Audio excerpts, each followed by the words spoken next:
Hey everybody, Jerry from Gantlin Products here. I want to take a little bit of time today to talk about the proper way to fasten down the rear transom brag. Fatsac has had some issues with some warranty claims, and I think a lot of it could be helped. So today we're just going to talk about the proper way to set it up.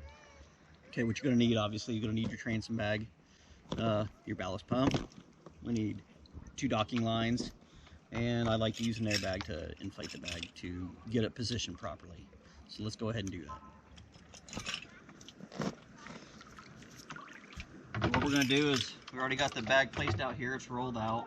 We're just going to attach a fitting here so we can fill it really quick with the air.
Now that we have it narrowed up, we can position the bag where we want to.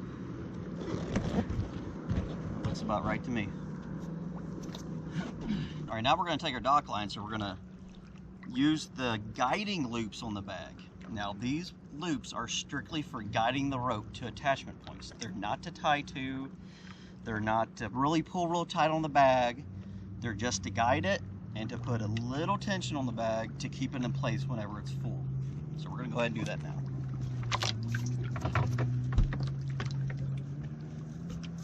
On a 24-foot jet boat, I like to use the center ski loop, and then I'll take this to the top.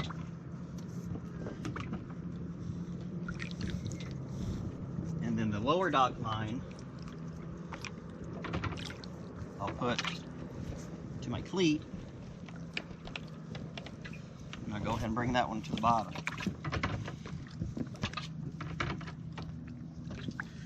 Now you may notice that I don't have the factory connections down here on my bag. This is so it drains faster. These are W730 connections. We can sell these to you, and we do have them listed on our website.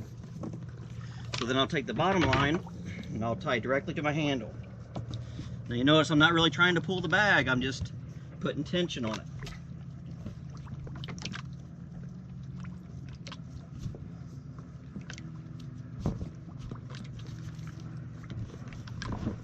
Stuff the excess back here so we don't suck that up.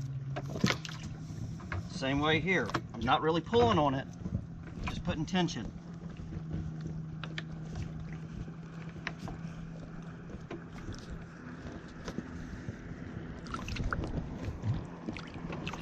Okay, now we got a position where we want it. We'll go ahead and start filling.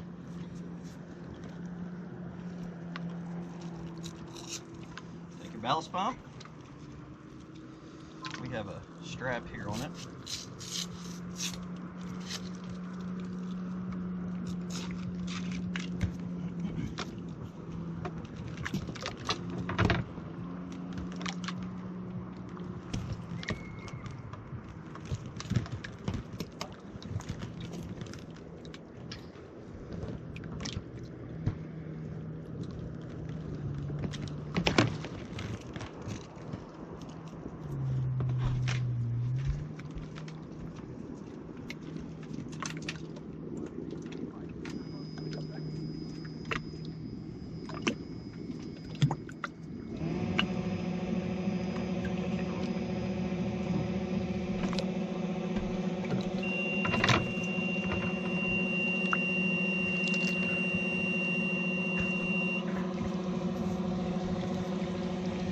now that I'm filling the bag, I'm going to go ahead and vent this air release plug. So as you're filling the bag, you'll hear all the air escape out the valve. And what we're going to do is we're going to gently push on the bag a little bit to try to get all the air out of the bag that you can. And once you get all the air out of the bag that you can, you're going to see water start to come out of it. And then whenever you start to see water come out of it, we'll close that valve, but we'll continue to fill. Whenever we get to that point, I'll show you what I mean.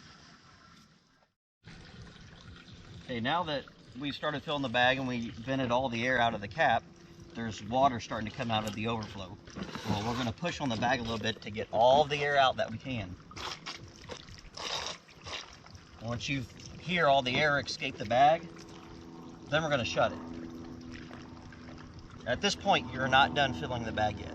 There's still a lot more water that can go in here, and that's what's actually going to make this bag sturdy on the back of the Transit. But if you don't do that, it can rock, it's going to rip these eyelets off, it's going to rip your handles off. That's a big majority of the problems that I'm seeing with these bags. So you see I've already shut the valve, and it's still pumping.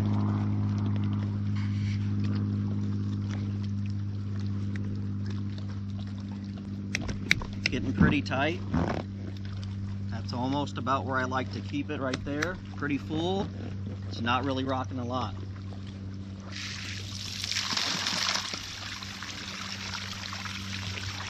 I'm going to talk about the use of the W730 ballast bag fitting.